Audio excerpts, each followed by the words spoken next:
السلام عليكم ورحمة الله وبركاته. ازيكم يا حبايبي، عاملين ايه؟ صلى على النبي حبايبي، عشان بالصلاة على النبي تطمئن قلوبنا. قصة النهاردة حبايبي الأستاذة ندى. هي قالت لي أقول على اسمها عادي. أستاذة ندى بحتة بتقولي إن أمها ست كبيرة وقاعدة مع أخوها في البيت، يعني مامتها قاعدة مع ابنها في البيت. بتقولي ماما الأول كانت قاعدة في شقتها، وبعد بابا ما مات أخويا صمم ياخدها عنده. بتقول أنا كنت بروح يوماتي وبشوف طلبات ماما وبخدمها. بتقول ماما صحتها كويسة، يعني مش تعبانة تعب ان هي تقدر ما تتحركش او ما بتقومش او الكلام ده. بتقولي لأ، بتقول مامتي صحتها الحمد لله كويسة، تعمل كل حاجة بنفسها، يعني بتخدم نفسها بنفسها الكلام ده، يعني مش محتاجة حد يعمل لها حاجة. أستاذة ندى بتقول بس أنا يوماتي كنت بروح لها، أخلص شغلي وأعدي عليها أروح لها أشوفها لو محتاجة حاجة، باخدها لها معايا وأنا مروحة، أروح أودي حاجة ماما والكلام ده، يعني لو محتاجة أي حاجة خضار حاجة. دول كنت بكلم ماما بجيب لها اللي هي عايزاه وأوديهولها لحد عندها. بتقول أخويا صمم ياخدها عنده يقعدها معاه. بتقول لي كنت فرحانة ومبسوطة بصراحة. هي بتقول أنا كنت فرحانة ومبسوطة إن أخويا فكر ياخد أمي تقعد معاه. قلت أحسن، ما هي قاعدة لوحدها، مع إن أنا قلت لأمي كذا مرة تعالي يا ماما اقعدي معايا، قالت لي لا ما اسيبش بيتي. قلت لها ابعتلك حد من عيالي يقعد معاكي. بتقول انا معايا بنتي ومعايا ابني. قلت لها يا ماما ابعتلك حد يقعد معاكي يونسك. قالت لي لا يا حبيبتي مش عايزه حد، انا لو محتاجه حد هقولك. وماما قالت لي لا. بتقولي لما اخويا قال لها انا هاخدك تقعدي معايا في شقتي، برضو ماما قالت له لا، سيبني يا ابني براحتي. بتقولي ماما برضو كانت رافضه وقالت له لا، سيبني يا ابني انا قاعده براحتي. قال لها لا، هاخدك تقعدي معايا. قالت له حبيبي عشان تبقى مراتك براحتها وانا ابقى براحتي. قال لها لا، او انت هتتعبي مراتي في ايه؟ انا واخد امي تقعد معايا، ما ينفعش تقعدي لوحدك. تقول لي فرحت قوي، فرحت جدا لما اخويا قال لامي كده، لما ماما اتصلت عليا وقالت لي يا بنتي اخوك جه عندي وهياخدني معاه وحصل كذا كذا. بتقول لي فرحت وبقيت مبسوطه. قلت لها طيب يا ماما احسن، بدل ما تقعدي لوحدك في البيت لوحدك، هناك هتبقى قاعده مع اخويا ومع مراته ومع عياله، تبقى قاعده هناك انا كمان ابقى مطمنه عليكي. بتقول بقيت فرحانه. بتقول عدى شهر واتنين وتلاتة واربعة ولقيت اخويا اتغير مع امي. بتقول مامتها بتقبض معاش. بتقول انا ماما بتقبض معاش.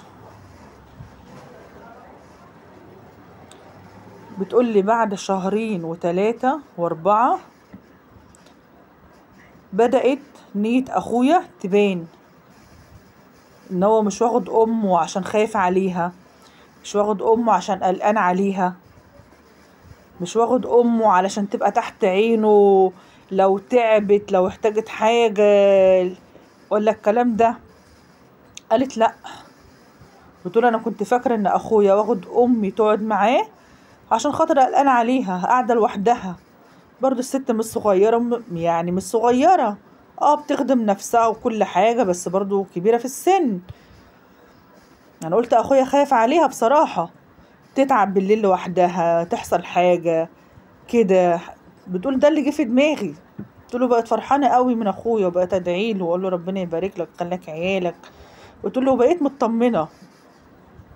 وبعد ما كنت بروح لماما كل يوم ابص عليها واشوف طلباتها، وتقول لي بقت بروح عندها دلوقتي عند اخويا. تقول لي بروح دلوقتي كل اسبوعين، كل 10 ايام ابص على ماما، ما انا مطمنه عليها عشان هي مع اخويا. بتقول لي لحد ما عدى شهر واتنين وتلاته واربعه، ورحت لماما في يوم، رحت لها لقيت ماما قاعده زعلانه جدا. فبقول لها مالك يا ماما، في ايه؟ قالت لي مفيش حاجه. بقول لها لا في حاجه، حد مزعلك؟ قالت لي لا يا بنتي، مين اللي هيزعلني؟ قلت لها لا في حد مزعلك. مين اللي مزعلك؟ قالت لي لا يا حبيبتي مفيش حد، وما رضيتش تقول لي. بتقول لي سكت، ما رضيتش اضغط عليها. بتقول لي وسبتها ومشيت. بتقول لي بس انا متضايقه، صاحبه القصه بتقول بس انا متضايقه، حاسه ان ماما في حاجه. بتقول لي رحت لها تاني يوم برضو، يا ماما مالك في ايه؟ بتقول لي راحت معيطه. اول ما رحت لها تاني يوم بقول لها مالك يا ماما في ايه؟ قالت لي ماما راحت معيطه.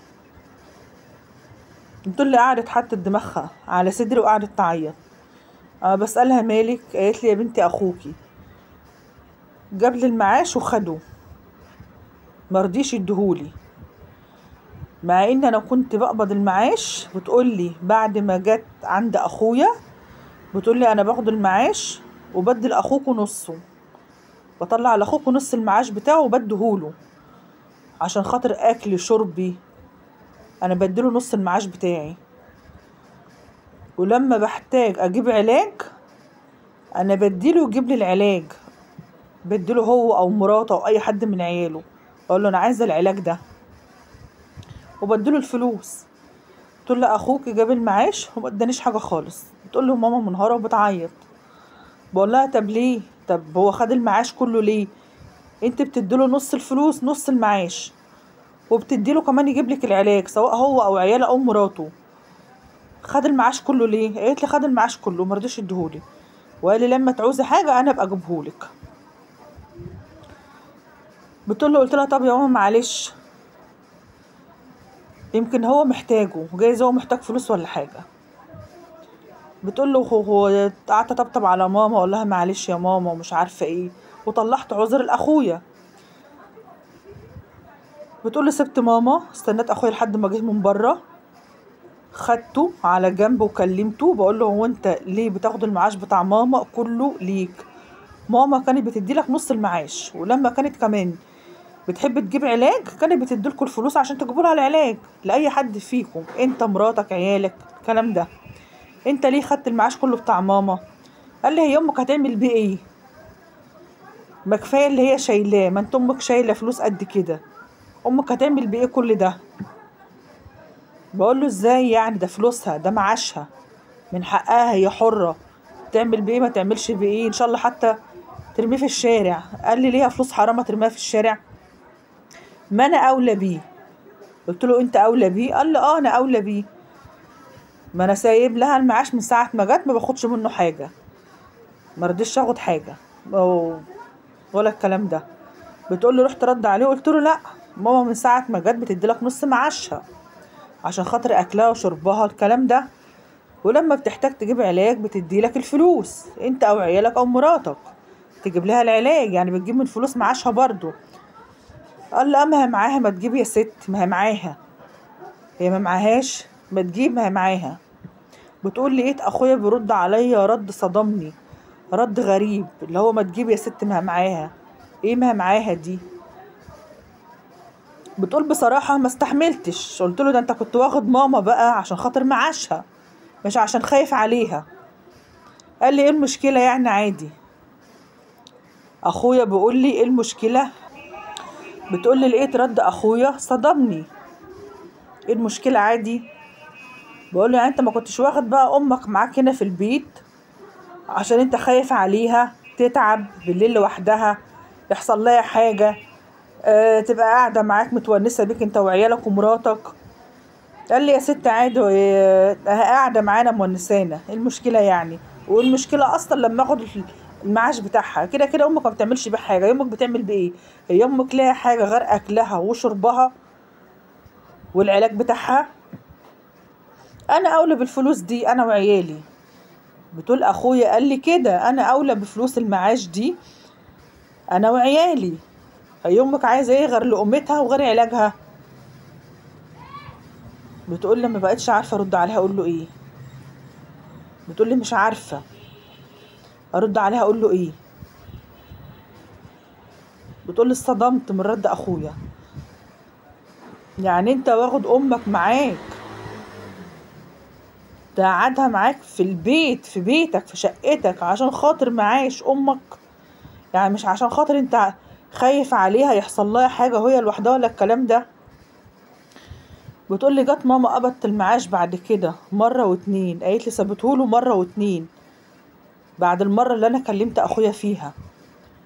بتقول لي جه قبض لها المعاش مره واتنين.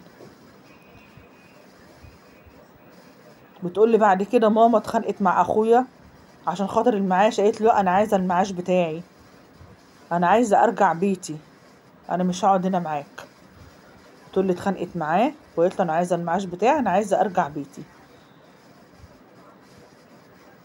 بتقول لي ماما خلاص ما بقتش لها مزاج ولا لها نفس من القعده هناك معاه. طلبت منه وقالت له انا كده كده هرجع بيتي، انا مش قاعده واخده راحتي، انا من ساعه ما جيت انا تعبت. بتقول فعلا ماما من ساعه ما راحت هي تعبت. قالت لي الاول كانت كويسه، تقول لي بعد كده حطت في نفسها، حست ان ابنها مش واخدها علشانها هي فضلت لما قالت لي صاحبة القصة أستاذة ندى، بتقول لي ماما فضلت لما قالت لي أخوك مش جايبني عشان خايف عليا، أخوك جايبني عشان خاطر ياخد المعاش بتاعي. بتقول لي ماما صممت إن هي تمشي، قالت له أنا عايزة معاشي عشان أنا ماشية هروح، بعد ما كان قبض لها المعاش مرة واتنين. بتقول لي راح مديلها نص المعاش أو أقل من النص، وقال لها خدي، وراح مروحها موديها شقتها. بتقول لي ماما بتقول له ايه ده مش المعاش بتاعي كله، انا المعاش ناقص اكتر من نصه. قال لها وانت هتعملي بيه ايه؟ انا مديك على قد اكلك وعلاجك، مديك على قد اكلك وعلاجك. بتقول لي ماما سكتت وخدت بعدها ومشيت رجعت شقتها. بتقول لي جت بعد كده لما قبضت المعاش راح لها في نفس اليوم القبض اللي هي بتقبض فيه. بتقول لي الاول كان اخويا بيقبض لها وهي عنده، لما اخويا كان في البيت لما امي كانت في البيت عند اخويا قالت لي هو خد الفيزا وكان بيقبض لها. بتقول لي لكن قبل كده انا كنت بقبض لها بودي لها المعاش، ولو محتاجه حاجه باخدها لها معايا وانا رايحه لها. بتقول له برضو انا لما بجيب حاجه لامي، على فكره انا امي بتحاسبني عليها، يعني انا لو جبت حاجه لامي من فلوس انا لما بودي الحاجه لماما بتقول ماما بتديني الفلوس حق الحاجه ما بترضاش تخليني اجيب لها حاجه من فلوسي انا، وبتحاسبني على اللي انا بوديه. بتقول لي بعد ماما ما رجعت من عند اخوها، بتقول لي انا اللي بقيت اقبض لماما واودي لها المعاش بتاعها. بتقول لي في نفس اليوم اللي انا قبضت فيه المعاش ووديته لماما، قالت اخويا بالليل راح لها، اخويا راح لامي عشان ياخد المعاش بتاعها. جت امي قالت لي لا، ماما قالت له لا ده معاشي، انا كنت بديلك من المعاش وانا قاعده عندك في البيت، بديلك حق اكلي وبديلك حق شربي، وكنت بديلك تجيب لي العلاج بتاعي. دلوقتي انا اديلك ليه؟ انا مش هديلك حاجه، ده معاشي ومش هديلك منه حاجه. بتقول لي راحت ماما قالت له انا هدي فلوس للعيال، انا هطلع فلوس اديها لولادك، حاجه من جدتهم انا هبعتها لهم معاك انت بقى تديها لعيالك تاخدها انت حر، بس انا هدي الحاجه للعيال زي ما بديلهم كل شهر. وتقول ماما كانت متعوده تقبض المعاش تراضي عيالي وتراضي عيال اخويا. ماما قالت نفس الكلام، قالت له انا زي ما بدي عيال اختك انا هدي لعيالك، غير كده انا مش هديلك حاجه، ده معاشي. بتقول مرضيش وصمم ياخد المعاش بتاع ماما. بتقول لدرجه ان هو خد الفلوس نتشها منها، يعني بتقول لي ماما بقت تحكي لي خد الفلوس نتشها منها وراح عد الفلوس، خد اللي خده، خد اكتر من نص الفلوس برضو، بتقول له راح رميلي الباقي في حجري وقال لي انت قوي كفايه عليكي كده، انت هتعملي ايه بالفلوس دي؟ انت كفايه عليكي قوي كده. بتقول له راح رميلي بقيه الفلوس قدامي في حجري. بتقول لي انا مش عارفه اعمل ايه مع اخويا. بتقول لي كلمت اخويا مره واتنين وتلاته، قلت له ما ينفعش، ما ينفعش اللي انت بتعمله مع امك. يعني انت خدتها معاك عشان تاخد معاشها، خدتها عندك البيت عشان تاخد معاشها، وهي رجعت بيتها بتاخد فلوسها ليه؟ يقول لي هتعمل بيها ايه؟ امك هتعمل ايه بالفلوس دي؟ انا اولى بيها، انا اولى بالفلوس دي انا وعيالي. طب انا بتقول انا مش شايفه اخويا انه محتاج حاجه. بتقول انا اخويا ما شاء الله شغال شغلانتين، شغال بالليل وشغال الصبح ومكفي بيته من كل حاجه، مش محتاج حاجه.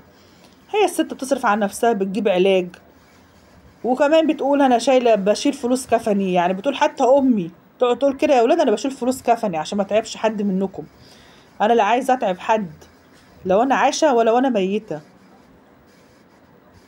يعني حتى العلاج بتقول لما كنت قاعده اجيب لماما علاج ما كانتش ترضى، وكانت تديني حق العلاج، تقول لي يا بنتي انا معايا، وكانت تديني حق العلاج. دلوقتي انا مش عارفه اعمل ايه مع اخويا. كلمته كذا مره وكل ما اكلمه يقول لي امك هتعمل ايه بالفلوس دي، امك هتعمل ايه بالفلوس دي. تقول لي انا مش عارفه اعمل ايه، ولا ماما كمان عارفه تعمل ايه. بتقول لي لدرجه ان دلوقتي بقى ياخد منها الفلوس بقله ادب، لو ينتشها منها، آه، يلوح لها دراعها لما ما ترضاش تديله. وتقول لي بقى يتعامل معاها بعنف، واللي هو خلاص بقى ما بقاش همه، بقى يتعامل معاها بكل بجاحة. اللي هو ما ادتلوش الفلوس، ما شافهاش عشان ينتشها، يلوي دراعها عشان تديها له والكلام ده. قالت لي بقت قلة أدب من أخويا لأمي. قلت له أنا مش عارفة أعمل إيه. ولما أقعد أكلمه ماما تزعل وتقول لي لا ما تكلموش عشان مش عايزة مشاكل تحصل ما بيني وبين أخويا. بتقول له وأنا فضلت لما قطعت مبقتش أكلمه. الأستاذة ندى بتقول إن هي فضلت لما قطعت أخوها بسبب أمها، بسبب عمايل أخوها مع أمها. بتقول أنا مش عارفة أعمل إيه، مش عارفة أعمل إيه. يعني بتقول أنا تعبت من أخويا وماما صعبانة عليا. أنا دلوقتي يا أستاذة ندى مش عارفة أنا كمان أقولك إيه. يعني أنا ما شفتش حد بيتعامل مع أمه بالغباء ده زي ما أخوك بيتعامل مع أمه بصراحة. يعني دي أمك، المفروض حتى لو هي مش محتاجة أنت تديلها، أنت ابنها. يعني أمك دلوقتي معاها معاش وساترها، وأمك ما بتطلبش منك حاجة، مش شايلك همها. أنا دلوقتي يا أستاذة ندى بكلم أخوكي، يعني أنا نفسي أخوك يسمعني. أنت أمك دلوقتي ربنا يديها الصحة، الست مش شايلك هم بعد أبوك ما مات. يعني بعد أبوك ما مات هي مش شايلك هم حاجة. لا بتقولك أنا عايزة أكل، ولا بتقولك أنا عايزة شرب، ولا بتقولك أنا عايزة علاج، ولا بتقولك أنا عايزة هدوم ألبس، ولا بتقولك أنا عايزة أخرج، ولا بتقولك أنا عايزة ده ولا عايزة ده. الست مكفية نفسها بنفسها. يعني لو خرجت رايحة مكان معاها فلوسها، إن جابت علاج معاها فلوسها، عايزة تجيب هدوم ولا حاجة تلبسها معاها فلوسها معاشها، جابت أكلت حلو ووحش معاها معاشها. ما شايلتكش الهم لا انت ولا اختك. ما جاش في يوم وقالت لك انا عايزه 1000 جنيه، انا عايزه 500 جنيه. ما جاش في يوم قالت لك خد هات لي علاجي. العلاج كله بقى غالي، العلاج دلوقتي بقى معدي، بقى بمبلغ. العلاج دلوقتي اي علاج مهما كان قليل بيعمل مبلغ دلوقتي. ما جاش في مره قالت لك خد هات لي علاج. انا اعرف امهات بتبقى معاها فلوس، انا كهبه كده، انا اعرف امهات بتبقى معاها فلوس وبتقول انا ما معيش، وبتقول لابنها تحدف له روشته كده تقول له خد هات لي العلاج بتاعي. انا اعرف امهات بتبقى معاها فلوس وناس وابنها بيبقى معاه بالثلاث 4 عيال وبال7 عيال كمان، ناس انا اعرفها شخصيا. والاقي الست تقول لابنها هات لي علاجي، هات لي شامبو، هات لي كريم، هات لي مش عارفه ايه، هات لي معجون سنان، هات لي. امهات بتعمل كده فعلا مع عيالها، وبيكون الابن معاه حوالي بالاربع بالخمس وبال6 عيال. لكن انت امك ما شاء الله مش شايلك هم حاجه، لا اكل ولا شرب ولا علاج ولا لبس ولا ده ولا ده. بدل ما تروح كل يوم توطي على رجلها وتبوسها وتبوس ايديها، بقت دلوقت تروح عشان خاطر تاخد معاشها وتحرق دمها وتمشي. بقت تروح دلوقتي عشان خاطر تنيمها دموعها على خدها، بدل ما تروح كل يوم وتبوس ايديها وتبوس رجليها وتقول لها يا ماما ادعيلي، بدل ما تروح تاخد البركة منها، بدل ما تروح دلوقتي تتمنى منها كلمة ان هي تدعي لك دعوة حلوة. روح يا ابني ربنا يسترها عليك، روح يا ابني ربنا يخليك عيالك، روح يا ابني ربنا يرزقك. ده دعوة الام ما تتعوضش، دعوة الام كده منها للسما، دعوة الام ما تتعوضش. دعوة امك كده تفتح لك 1000 باب. لو امك راضية عنك تجيب لك، تفتح لك ابواب الرزق كلها. لكن تسوى قد ايه وانت منيمها دموعها على خدها؟ تسوى قد ايه وامك نايمه ومش راضيه عنك؟ تسوى قد ايه وامك نايمه دمها محروق منك؟ كفايه الست بتقولك انا مكفيه نفسي باكل بعلاجي، كمان بتقولك انا بشيل فلوس لكفني كمان. يعني الست بتقولك انا لا عايزه اشيل حد هم وانا عايشه، ولا اشيل حد همي وانا ميته. يعني امك ربنا يديها الصحه ويديها طولة العمر، يعني حتى وهي ميته شايله همكم، اللي هي مش عايزه شايلك هم لا انت ولا اختك. ولو في فلوس معاها بعد عمر طويل، لو في فلوس معاها هتروح فين؟ ما هتروح لك انت واختك برضه. افترضنا ان الست معاشها ما شاء الله كويس ولا حاجه، يعني حلو كبير ولا قليل انا ما اعرفش، بس افترضنا ان هي بتاخد معاش كويس وبتشيل منه، هي هتفرقه على الجيران؟ هتوزعه في الشارع؟ ما في الاول في الاخر ليك انت واختك. يعني لو بقت الست شايله حاجه على جنب كده، عامله حساب الدنيا، عامله حساب الزمن، تعبت بعد الشر، محتاجه علاج، راحت مستشفى، راحت حاجه، ما هي كل واحده بتبقى حاطه حاجه في دماغها. يعني الام دي بتبقى حاطه حاجه في دماغها ان هي بعد الشر ان تعبت راحت لدكتور، مش عايزه، عارفه ان الحياه صعبه وكل واحد معاه عياله، كل واحد مكفي نفسه بالعافيه. بتبقى الام دماغها شغاله، لا انا لو تعبت انا معايا فلوسي قد لابني قد لبنتي، ودينه مستشفى ودينه دكتور يجيبوا لي علاجي، مش عايزه اشيل ابنها الهم. مع ان مش كل الامهات كده، والله ما كل الامهات كده. انا لسه بقول انا اعرف ناس شخصيا بتبقى معاشها ما شاء الله ما بتصرفش منه حاجه، وبتجبر عيالها هاتولي، وعلاج بمبلغ ب800 وب900 وبال1000، وتقول لهم هاتولي، وتصمم العلاج يجي لها النهارده عن النهارده، لو عدى عليها يوم ولا 2 ما جالهاش علاج تبقى وقعتهم سودا. انت ليه تعمل مع امك كده؟ امك دي اللي تتمنى لها الرضا ترضى، امك دي اللي المفروض كل يوم تروح تبوس ايدها ورجليها. والسلام عليكم ورحمه الله وبركاته.